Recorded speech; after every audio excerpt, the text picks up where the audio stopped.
Bon, il y a un moment, il va quand même falloir sortir de l'avion, tu vois.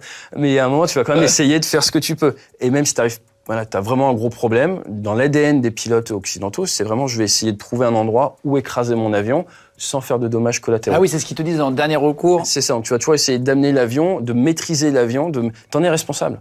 T'en es responsable. Dans une forêt, dans un truc. Exactement. Et essayer de l'amener. Et malheureusement, dans l'armée de l'air, par exemple, ils ont ils ont quelques pilotes, c'est des cas connus, qui ont décidé de rester dans l'avion pour amener l'avion vraiment loin de la population. Et après, quand ils sont éjectés, c'était trop tard. Ça, c'est dans les années 60, 80, il y a plusieurs cas comme ça. Donc, ça montre bien un peu l'état d'esprit de sacrifice.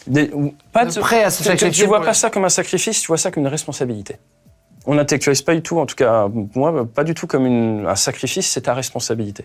On te confie du matériel, t'es pas là pour faire du mal, donc... à un moment donné, t'es passé à côté d'un avion de tourisme que t'avais pas vu. Oui, ça a dû lui faire peur, là. Je pense qu'on a tous eu autant peur les uns que les autres. On était aux États-Unis, et aux États-Unis, on fait des détachements. Donc là, on était parti avec des petits avions de chasse qu'on appelle des T-45 Goshawk. C'est des avions anglais qui sont américanisés et sur lesquels on volait. J'ai fait 160 heures de vol dessus. Et là, on prend les avions, on part du Mississippi, on va dans le désert en Californie. T'as dû kiffer, t'as dû te dire, je suis au-dessus des États-Unis. Là, c'est basse altitude dans le désert, tu vois, je pense que tu vois 2-3 séries où les mecs, ils sont dans des roulottes dans le désert américain à faire des trucs pas très légaux.